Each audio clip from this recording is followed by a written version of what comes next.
Bom, gostaria de agradecer a oportunidade ao Fórum Inovação Saúde pela oportunidade de a elaboração dessa mesa que a gente vai ter o prazer de desfrutar nesses próximos 40 minutos. O tema da mesa desse momento são estratégias de incorporação de inovação e inteligência artificial nos cuidados à saúde.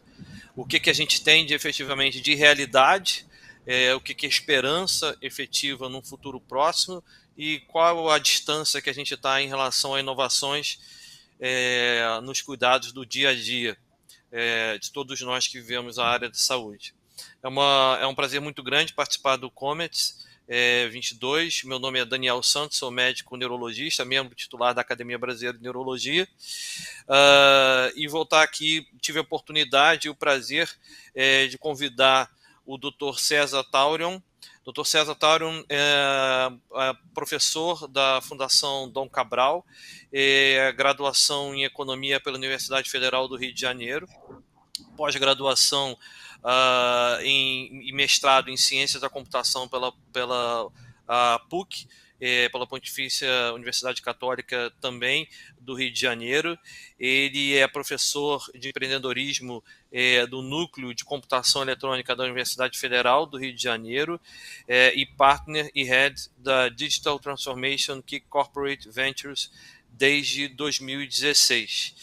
E ao lado do professor César Taurion, o professor Jefferson Gomes Fernandes, que é vice-presidente da Associação Brasileira de Telemedicina e Telesaúde, a ABTMS, coordenador do Programa de Educação de Digital Health and Telemedicine da Associação Paulista de Medicina e presidente do Global Summit Telemedicine and Digital Health, e também professor e coordenador de diversas iniciativas de capacitação, o MBA de saúde em telemedicina e editor da revista de telemedicina da Associação Americana também.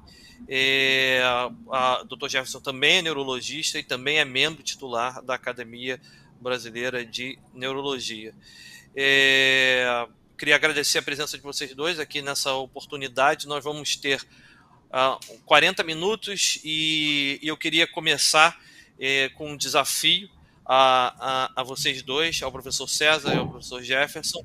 E o desafio é saber em que momento nós estamos de uma maneira global e numa realidade mais local, mais regional aqui no nosso país, no que se refere à incorporação de inovação na área de inteligência artificial, direcionado ao professor César, e na área de inovação dentro da telemedicina no Brasil também.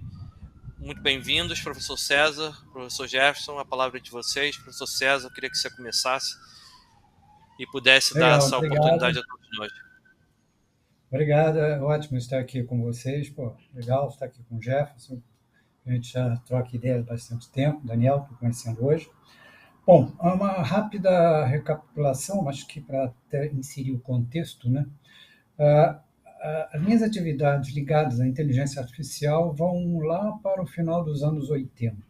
Nessa época eu trabalhava num grande banco aqui no Brasil e nós fizemos um dos primeiros sistemas, na época eram chamados de expert systems, sistemas especialistas, uma vez que era inviável você trabalhar com redes neurais ou sistemas de aprendizado de máquina. Não tínhamos dados, nem tínhamos capacidade computacional suficiente. Foi uma experiência interessante, mas mostrou-se ali aonde poderia chegar, mas principalmente quais seriam as limitações. Limitação básica é que você teria que captar o conhecimento de uma pessoa e incorporar em código. Basicamente, era essa a ideia inicial dos sistemas chamados de inteligência artificial. E tem certas coisas que absolutamente você não consegue captar. Uma coisa que está no manual, por exemplo, análise de crédito é fácil de colocar, mas aquela percepção, intuição que o analista de crédito tinha, olhei no olho daquela pessoa, pela entonação de voz, aí eu aprovei o crédito. Como é que você vai colocar isso, né? Intuição, colocar em código. Bom, depois eu fiquei durante bastante tempo como diretor de novas tecnologias da IBM e aí vivenciando esse mundo de centro de pesquisa e empresas no Brasil, e foi a época que se começou a falar mais intensamente em aprendizado de máquina, machine learning, que também não é novidade. Na primeira vez que esse termo apareceu foi em 1959, né? Parece que as coisas surgiram ontem. Não, surgiram muito tempo atrás. Mas com máquinas disponíveis, com dados cada vez mais à nossa disposição, era possível sim se colocar algoritmos mais sofisticados e a gente começou a fazer uma série de coisas. Muito bem, o que está acontecendo hoje? Indiscutivelmente, toda a tecnologia ela evolui numa certa sequência. Você tem uma fase inicial de muita, eu diria assim, muita emoção e pouca informação. É o famoso hype, onde você fica empolgado, entusiasmado pela tecnologia, e depois que a coisa se, digamos, amadurece, você começa a entrar numa maior racionalidade, mais informação para a tomada de decisões. E é aprendizado, digamos, e a evolução normal de qualquer tecnologia. Inteligência artificial está passando por isso. Aliás, foram várias ondas, nós estamos numa dessas, onde muito entusiasmo e se acredita que vai resolver todos os problemas do mundo. Não vai. É um desafio muito grande, temos uma série de dificuldades ainda a serem enfrentadas. Acho que no decorrer do nosso bate-papo nós vamos falar, mas indiscutivelmente quero chamar a atenção para alguns pontos. Primeiro, que a inteligência artificial, apesar de a gente falar que é inteligente, ela não é inteligente. É um conjunto de modelos matemáticos que interage com os dados e apresenta determinados resultados. Você pode aplicar ela onde você tiver, indiscutivelmente, uma certa dose de aceitação de risco, porque é probabilístico, não é determinístico. Então, você tem uma grande probabilidade de acerto, mas também tem uma probabilidade de erro. E em cada interação que você faz com o algoritmo, você não sabe se ele vai dar certo ou errado. Então, o ser humano nunca pode sair do loop. Então, nessa fase inicial do hype, surgiram muitas, diria, frases um tanto bombásticas. Vamos acabar com os radiologistas, falando em medicina, vamos acabar com determinadas práticas médicas que a máquina vai substituir. Não, não vai. A máquina não tem bom senso, a máquina ela não é inteligente e a máquina é muito suscetível à mudança dos dados. Então, como é que nós estamos hoje em termos de aplicação de inteligência artificial na saúde? Estamos numa fase de aprendizado. Já vimos muitas coisas que não dão certo, já vimos aonde pode ser aplicado, pelo menos na grande parte, e aonde não deve e não pode ser aplicado. Já vimos que é muito mais difícil do que se imaginava, que não é simplesmente pegar um algoritmo e fazê-lo, rodar num local, mesmo porque ao você sair de um local e ir para outro, os dados são completamente diferentes. Por exemplo, radiologia, você tem equipamentos diferentes, protocolos diferentes, luminosidade diferente, quer dizer, o algoritmo aprendeu num determinado contexto e vai ter uma assertividade baixa em outro contexto. Então, nós aprendemos tudo isso. Eu acho que essa fase que nós estamos, de uma certa frustração, é extremamente positiva, porque nós deixamos de lado aquela magia, o mundo vai mudar com inteligência artificial, não precisamos mais de médico, advogado, não precisamos mais de motoristas, vai ser tudo automatizado, e vimos que isso não é verdade. Essa maior maturidade, essa maior racionalidade nos aponta os caminhos corretos. Então, eu vejo que a inteligência artificial começa pouco a pouco a permear todos os setores, indiscutivelmente medicina também. Tem essas barreiras que eu falei, tem a dificuldade específica da medicina, de regulação, e ainda uma baixa maturidade digital em todos os atores, você vê muito papel e poucos dados digitais. E, obviamente, nós estamos no início dessa curva de adoção madura. Então, acredito que ao longo dessa década e da próxima, nós vamos ver bastante impactos de aplicação da inteligência artificial na medicina como um todo, mas de uma maneira correta, não nesse hype que nós estamos vivendo, que realmente era pura especulação, puro marketing.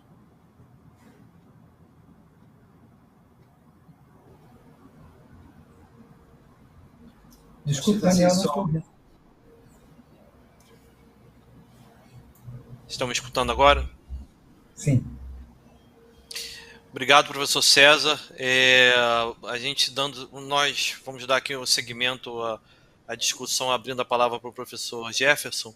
Eu queria que o professor Jefferson também, nesse espaço de tempo que a gente tem, pudesse nos atualizar antes da nossa discussão no que se refere à inovação na área da telemedicina. Certo. Obrigado, Daniel. Prazer estar aqui com você e com o César. E agradecer aí a oportunidade de estar trocando ideias com todos. A telemedicina, e aí eu vou fazer também uma ponte com a inteligência artificial, né, que é o ponto principal desse nosso evento. Mas a telemedicina, a gente pode definir de uma maneira mais simples, como os cuidados às pessoas pelos médicos, né? A partir das tecnologias de informação e comunicação, quando ambos estão em locais distintos. Quando a gente fala de outros profissionais, então vamos ter um nome específico, né? Teleenfermagem, telefisioterapia, telenutrição. Mas existe um nome que procura abranger todos, né? Que é a telesaúde. Então eu gosto de iniciar com essas definições para ficar mais claro a terminologia que a gente utiliza. E a pandemia trouxe um crescimento muito amplo da telemedicina, principalmente da teleconsulta, que é aquele momento em que o médico atende através de uma plataforma virtual um paciente ou uma paciente. Em outros países isso já existia há muitos anos. Nos Estados Unidos, por exemplo, a primeira teleconsulta registrada foi em 1956, na Universidade de Nebraska. E, claro, naquela época não existia internet e como eles faziam é através de um canal de televisão. Então, vocês imaginam o custo disso, né? Mas foi uma situação experimental para demonstrar a viabilidade de poder cuidar de pessoas à distância e começou com a psiquiatria. Então, é interessante de ver que os psiquiatras naquela época foram mais avançados, foram mais inovadores, né? E à medida em que a tecnologia começou a ficar mais barata, e hoje a gente tem no bolso, né, um computador mais potente do que aquele que levou o homem à Lua, os homens à Lua, começou a se expandir, né? E no Brasil, a teleconsulta, médico direto com o paciente, só pode ser iniciada quando veio a pandemia, em função da necessidade de se poder vencer a barreira da distância, já que a orientação era isolamento, era fica em casa, principalmente os idosos e aqueles com comorbidades. Então, ela teve um crescimento muito grande no Brasil. Claro, no mundo todo também cresceu bastante, mas lá em vários países existia uma experiência prévia que nós construímos aí nesses 2 anos e tem sido uma experiência muito positiva. São milhares de pessoas que hoje em dia são atendidas diariamente através da telemedicina e da telesaúde, seja por hospitais, seja por empresas focadas nessa área, seja por operadoras de saúde, enfim, seja por médicos em seus consultórios, e seja através das outras modalidades da telemedicina, como é o caso de apoio ao diagnóstico, orientações à distância, que não são consultas, né, e monitoramento, né, que aliás é um dos diferenciais da Sinapse, fazendo um pouquinho de divulgação da Sinapse, né, que tem um fantástico programa de monitorização de pacientes neurológicos que estão em situação crítica. Então, esse avanço ele vem crescendo, vai crescer, veio para ficar, não vai ter volta, né? O que está acontecendo agora é se ajustar à legislação, porque a lei que permitiu a teleconsulta, a lei 13.898, aliás, 3.989, ela encerra agora quando acabar, né, esse período de emergência, né, a Emergência de Saúde Pública de Interesse Nacional, SPIN, que já foi, então, decretada pelo Ministério da Saúde, que vai terminar aí, né, 30 dias a partir da sua publicação, que foi umas 2 semanas atrás. Então, há necessidade de uma nova lei que permita a continuidade da utilização desse benefício. Isso vem sendo discutido no Congresso, eu tenho a oportunidade de participar de várias discussões junto aos deputados que estão levando essa condução. Recentemente, a Câmara aprovou o projeto de lei substitutivo para que, então, no Senado se possa fazer uma discussão adicional e, a partir daí, então, definir a lei, o texto final, para ser elevado para avaliação e sanção da Casa Civil, pelo Presidente da República. É claro que nesse ínterim, esses processos legislativos têm o seu rito, né? Nós estamos aí no momento de também eleições, muitas das atenções estão voltadas para as eleições, então o Ministério da Saúde vai publicar um ato normativo, uma portaria, para manter essa possibilidade em curso, né? Então, essa situação no Brasil.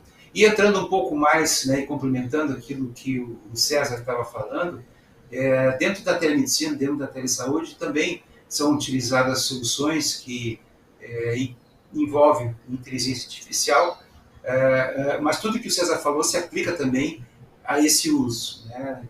E além de a gente ter, claro, as limitações das soluções que utilizam inteligência artificial no momento, a gente tem essa visão que é uma perspectiva muito bacana para o futuro, né? Mas ainda existe muito hype, né? Muita expectativa, está muito na moda, né? Falar que o médico vai ser substituído. Então, na realidade, eu entendo mais a inteligência artificial e concordo com o César que o termo inteligência é meio complicado, né? Como é que a gente vai usar aí, né, as experiências outras que não são aquelas que dos dados colocados, mas que nós como profissionais conhecemos, né? E isso envolve toda uma proficiência que não é transformada em fórmulas matemáticas, em algoritmos, né?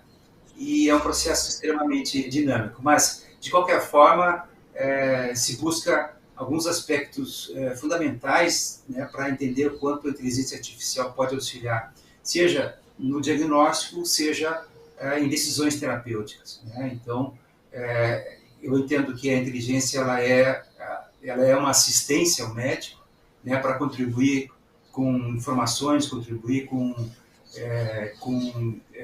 colocações de soluções que precisam ser avaliadas pelo médico. A palavra final tem que ser do médico, né? E o fato de que o médico não entende muito bem como é que as coisas se processam dentro dessa caixa preta, né, e está ali, estão todos os algoritmos, também levam à desconfiança, né? E para isso, como é que se resolve essa desconfiança? Trazendo evidências, né, que depende de uma determinada solução que usa a inteligência artificial, se é para diagnóstico, qual é a acurácia, né? Ou seja, qual é a capacidade de ela acertar aquele diagnóstico, né? E, diga-se de passagem, a área de imagem é uma das áreas em que a inteligência artificial tem mais se desenvolvido, porque ela segue padrões determinados, né?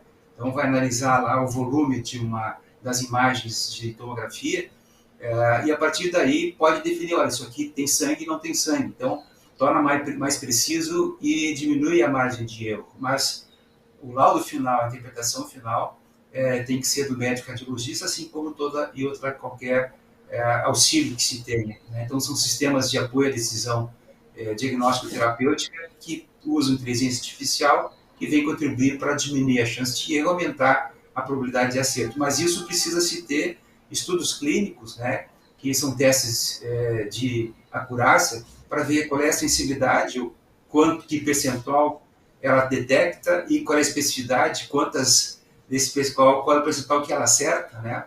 Porque não tem 100% para tudo, né? Então, essa informação é fundamental para o médico poder dizer, olha, tem margem de erro, né? Então eu preciso conhecer. Então, a necessidade de se demonstrar, através de estudos clínicos, né, qual é a acurácia. E a mesma coisa para o diagnóstico, né? Quer dizer, qual é a eficácia, ou seja, isso aqui realmente apoia, né, a decisão terapêutica. A gente tem um exemplo recente do Watson, da IBM, né, e que foi lançado, né, com muito marketing, vamos dizer assim, né, e realmente ali tinha um caminho muito interessante, e é interessante esse caminho, mas como o César disse, precisa ser muito aperfeiçoado, e que hoje deixou de ser utilizado para a finalidade que ele tinha, que era apoiar a questão da terapêutica oncológica, né, porque começaram a surgir um monte de erros, né, de problemas, e na realidade um dos fatores que tem em relação a isso os dados que entraram, já começaram a entrar dados que começaram a distorcer, né, a informação, e lá no final, se entra distorcido aqui, vai sair distorcido lá, né? Então começou a gerar uma segurança e acabou indo adiante, né? Então aquela expectativa, né? E essa expectativa vem de há muito tempo, né? Se não me engano, é uma publicação lá da década de 70, né? Que falava maravilhas da inteligência artificial para dali a pouco, né? E já passou esse dali a pouco e estamos ainda com exemplos como esse, né? E para finalizar, é interessante porque hoje eu escuto pessoas que lá atrás, né, pessoas aí internacionais, né, americanos, enfim, que falam sobre essa evolução da tecnologia, da saúde digital, né, e agora eles tomam mais cuidado, né. Então, eu me lembro, 10 anos atrás, essa pessoa, enfim, fez uma palestra, é um cara muito bom, etc., mas fez uma série de predições para 10 anos, que foram no ano passado, e a grande maioria não aconteceu, né. Então, eu assisti uma palestra recente, que ele fala assim, nos próximos 10 até 2000, nos próximos 10 ou 50 anos. Quer dizer, ele já espichou o tempo, né, porque a margem de erro dele, tá bom, talvez daqui a 50 anos tenha, né, mas eu achei muito interessante, porque quando eu vi, achei muito engraçado, né, pois nos próximos 10 ou 50 anos. Então tem muita coisa pela frente ainda, mas sem dúvida a inteligência artificial, ela, como outras tecnologias, como outras ferramentas ou outros modelos, ela vem para nos ajudar e, de novo, né, a gente precisa saber ter um bom senso, ser inteligente e sabedoria, né, para poder saber não só quando, mas como utilizar, né? Então, eu acho que esse é um caminho importante. Nós, seres humanos, não seremos substituídos pelos robôs das ficções, né? Nós vamos ter nossa vida facilitada e os médicos não vão ser substituídos por robôs, eles vão ter a sua atividade profissional facilitada. Daniel.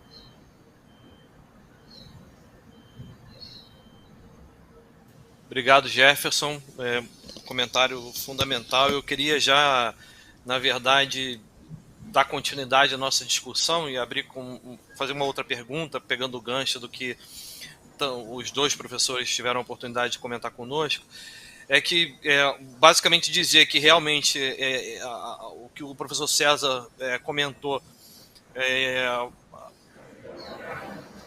descreve muito a realidade do que a gente vive atualmente, que é uma percepção mais realística sobre a forma de incorporação dos métodos de inovação nos cuidados, e trazendo também um pouco da visão do professor Jefferson, de como essa visão mais realística também é, de certa forma, direcionada por parte das nossas discussões regulatórias, que fazem parte de uma realidade mundial, mas especificamente, mais peculiarmente do ponto de vista brasileiro, essa estratégia regulatória, essa iniciativa regulatória, ela tem um pouco mais de força, né? Vale lembrar que nós vivemos uma discussão muito grande sobre o financiamento de pesquisas na área de inteligência artificial e inovação na área de saúde, e em paralelo a isso já temos regulamentações sobre a Lei Geral de Proteção de Dados, a regulamentação já estamos caminhando para uma terceira regulamentação já em relação à telemedicina e caminhando para uma regulamentação de discussão no Congresso sobre o uso da inteligência artificial. Então, a gente já tem uma oportunidade de regulamentar coisas que a gente tem ainda muitos desafios de desenvolver. E aí eu queria emendar com uma pergunta que é o seguinte: eu, quando me formei médico, professores, isso era em 2004, para adentrar dentro de uma unidade de terapia intensiva, eu não tinha computadores, eu escrevia tudo à mão nos prontuários. Hoje eu não tenho papel. Eu saí de um CTI hoje onde não tem basicamente papel nenhum. Eu insiro todos os dados dentro de um sistema. Mas se eu for a um outro hospital, eu vou inserir em outro sistema. Se eu for descer na emergência para tomar uma decisão sobre, por exemplo, tratar ou não tratar um AVC isquêmico ou um AVC, eu tenho um apoio de um sistema de inteligência de dados na interpretação de uma imagem, mas eu não tenho esse mesmo apoio num outro hospital. Esse sistema de dados ele é baseado em estudos que foram feitos no hemisfério norte, uma população basicamente muito diferente da população que a gente está diante aqui no hemisfério sul, ou uma realidade distinta. Esses desafios vão se impondo quando, por exemplo, você vai tentar fazer pesquisa na área de monitoramento ou de pacientes neurológicos graves com o uso de inteligência artificial, e você quer ter acessos a dados nossos, e os dados são um pouco menos robustos do que a coleta que é feita, por exemplo, em instituições que investem muito em pesquisa, como acontece no hemisfério norte. A pergunta que eu fico é o seguinte: será que está na hora, será que é o momento do profissional de saúde ele se habilitar ou ele adquirir ferramentas para tentar ajudar ou incorporar nos cuidados ou no entendimento dessas pesquisas ou no entendimento dessas novas ferramentas de inovação, conhecimento de ciências de computação ou não? Porque muitas vezes a gente fica numa distância muito grande entre o que é a compreensão daquela ferramenta e uma crítica em relação àquela intervenção. Será que a gente deve se amparar com habilidades que não fazem parte do nosso currículo para o entendimento melhor da saúde digital, no que se refere ao professor Jefferson, e para o entendimento da aplicabilidade da inteligência artificial como método de intervenção, no que se refere ao professor César? Posso começar, Jefferson? Então, acho que essa pergunta é bem interessante, sim. Essa fluência digital, um pequeno parêntese, né? Eu acho que nós ainda temos que melhorar muita coisa em termos até de regulamentação de inteligência artificial no mundo e no Brasil. A recente discussão foi feita, uma proposta de regulamentação, no meu entender, extremamente capenga, foi feita pelo legislativo sem conhecimento que é inteligência artificial, com pouquíssima participação de pessoas que conhecem o assunto. Então, foi muito mais por, digamos, aparecimento político do que por um projeto de país. Então, e a gente vê coisas mais sérias acontecendo lá fora. Isso me deixa extremamente preocupado com a maneira mais rasa que muitas coisas têm se tratado aqui. A questão dos dados, você falou, é fundamental, porque não adianta você treinar algoritmos com um conjunto de dados e depois colocar ele num outro contexto. É como treinar veículos autônomos rodando nas estradas da Alemanha e trazer ele para o interior do Acre. Obviamente, ele não vai reconhecer as pistas, não vai reconhecer absolutamente nada e não sabe o que fazer. E lembrando que um sistema de inteligência artificial ele não é inteligente, então não tem bom senso. A resposta que ele pode dar é extremamente estapafúrdia, e por ser uma caixa preta, você não tem explicação por que ele chegou àquele resultado estapafúrdio. Então, esse é o lado dantesco da coisa. Agora vamos olhar o lado positivo disso. As tecnologias como essas, inteligência artificial, elas amplificam, e eu vou pegar um gancho do Jefferson, a capacidade do médico. Nós, seres humanos, somos muito limitados, por exemplo, em correlacionar variáveis. Nós conseguimos correlacionar 3, 4, 5. Por isso que em determinadas situações, os médicos, como qualquer outra profissão, você determina alguns poucos parâmetros. Linfoma classifica 1, 2, 3, 4, nível de gravidade. Você consegue realmente correlacionar poucas variáveis. A máquina consegue correlacionar centenas de variáveis e ajuda o médico no processo de tomada de decisão. Ajuda o médico, não é substituir o médico na tomada de decisão. E como também a gente não sabe que se a assertividade é 80% a 90%, mas naquele caso específico vai estar nos 80% ou está nos 20%, né? Cada caso é um caso, eu tenho que usar aquilo como fosse um auxiliar médico, um auxiliar profissional, que vai me lembrar de algumas coisas e vai complementar algumas informações. Mas para isso eu preciso entender um pouco mais do que é essa tecnologia. É como eu entender, quando a gente tem um smartphone, você não faz um curso de smartphone, não, você já sabe usar smartphone, usa até para falar com, você usa N aplicativos, você faz reserva de passagem, faz qualquer coisa com ele, chama carro, etc, etc. O profissional de medicina, ele tem também entender essa tecnologia digital, porque isso já faz parte da atividade profissional. E vamos pegar, e em qualquer outra atividade profissional, vamos pegar executivos financeiros. Ah, um executivo financeiro tinha que entender de finanças, sim, mas vamos pegar uma recente pesquisa feita e publicada pela Harvard Business Review nos Estados Unidos, mostrando que cerca de 70% a 80% das contratações que as grandes empresas fazem para executivos financeiros exigem deles fluência digital.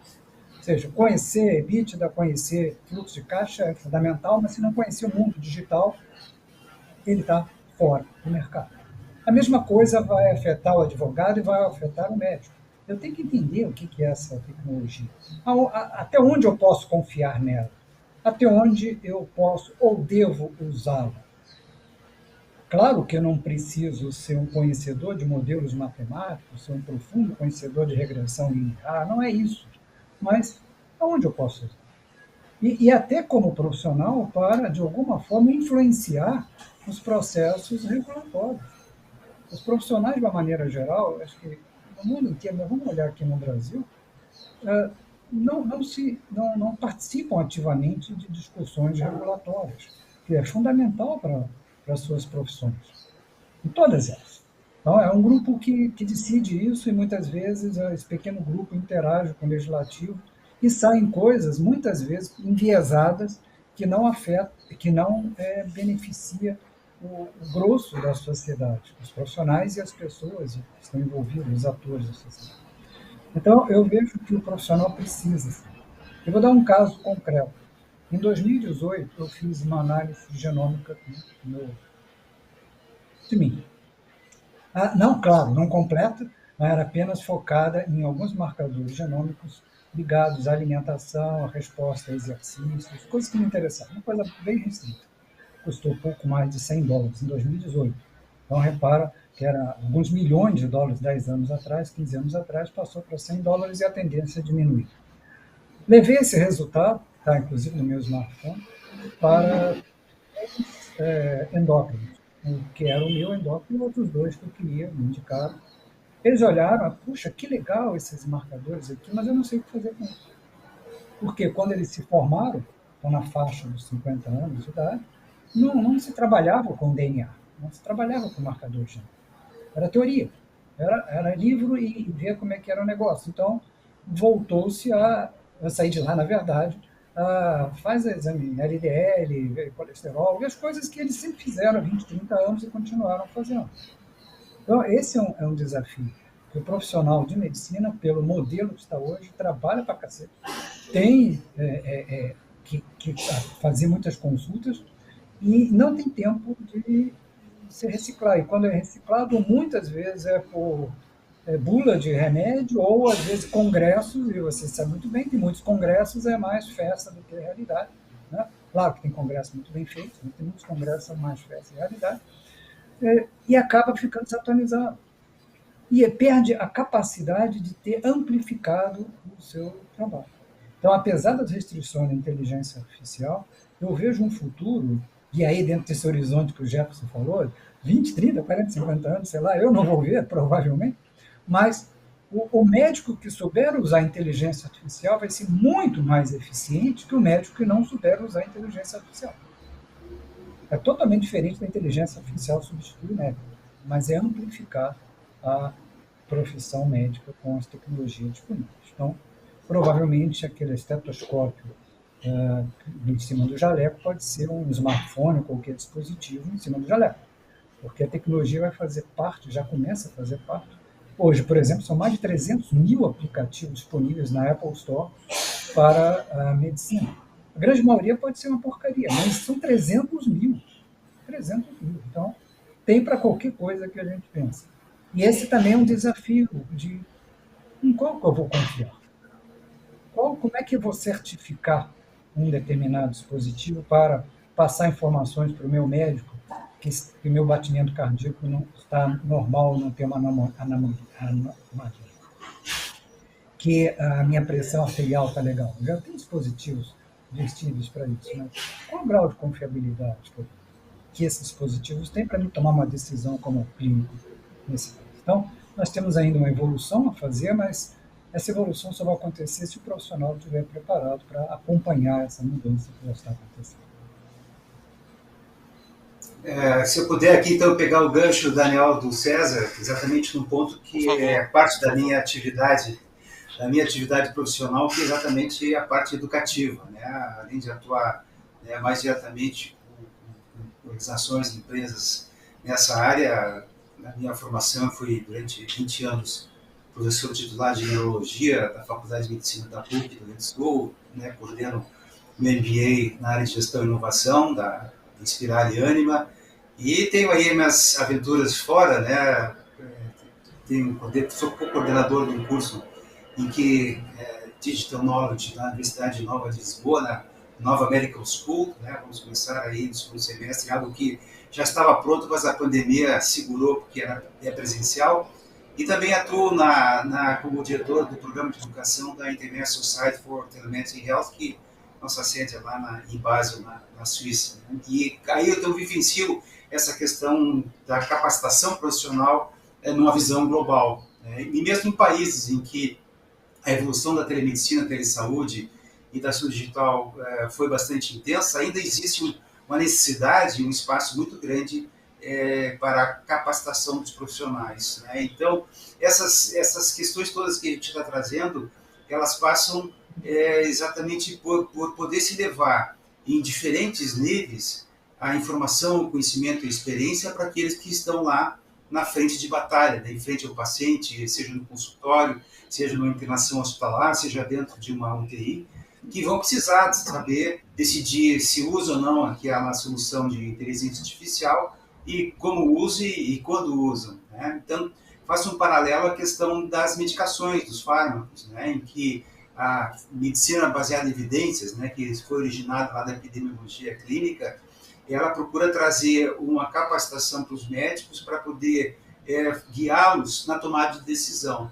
E como tudo, tem médicos que vão entrar fundo nisso, vão, né, até alguns se transformam em docentes dessa área, né? Mas existe necessidade de que o médico que atua na prática clínica conheça uma série de conceitos, uma série de métodos para que ele possa tomar a decisão certa sobre a medicação que ele vai escolher, né? A dose, se é para aquele paciente, se o estudo clínico realmente incluiu o seu João Dona Maria, que tem as suas características específicas, né, naquele estudo, ou seja, ele pode generalizar os resultados para aqueles pacientes. A mesma coisa vai acontecer e começa a acontecer com a ação digital, como um termo amplo, né, que está ali dentro da telemedicina, telesaúde, inteligência artificial, blockchain, etc, etc. Para poder saber assim, olha, o que é isso? Né? O que é inteligência artificial? O que é telemedicina? O que é telesaúde? Como ela é feita? Como ela é feita tem que ser feita corretamente? Como eu uso? Né? Então, vamos pegar no caso da inteligência artificial, ele vai precisar saber entender como é que esses processos de utilizar uma solução tem que ter por trás em termos de conhecimento para tomar a decisão, eu vou usar ou não vou usar. Né? Então, aquilo que eu tinha comentado antes, olha, foram feitos esses screens que mostram a acurácia, qual é a especificidade, sensibilidade dessa solução, se é na área de tratamento, qual é a eficácia, qual é a efetividade, né, dessa solução, sempre apoiada pelo médico, né, eu acho que esse é um ponto importante, a decisão final é do médico, a responsabilidade legal é do médico, então eu acho que essa capacitação é importante e tanto, né, nessas organizações que eu atuo, na Associação Polícia Medicina, na Internet Society, a gente tem procurado trazer oportunidades de capacitação para que as pessoas possam em diferentes níveis, né? O médico ele precisa ter um conhecimento básico para poder utilizar. E aí, para encerrar minha fala, né, hoje a gente sabe que na Alemanha e em vários outros países a solução digital vamos dizer assim, pode ser prescrita e a seguradora deve pagar. Então, a tomada de decisão tem que ser baseada também em conhecimento. Brilhante, professores. Eu queria agradecer muito a presença de vocês dois aqui. Eu sei quão valioso é o tempo de todos nós, mas principalmente de pessoas com o gabarito de vocês e com o currículo. Acho que é uma oportunidade incrível para quem teve a chance de assistir. Eu queria dizer para vocês que eu, como médico, na linha de frente, na assistência, hoje a gente já incorpora muitas soluções de inovações no dia a dia, desde do ultrassom, que eu hoje realizo ele aqui no meu celular. Eu faço ele à beira do leito. Antes a gente basicamente tinha que usar uma sonda, uma máquina que era o tamanho de uma geladeira. Hoje a sonda ela é sem fio.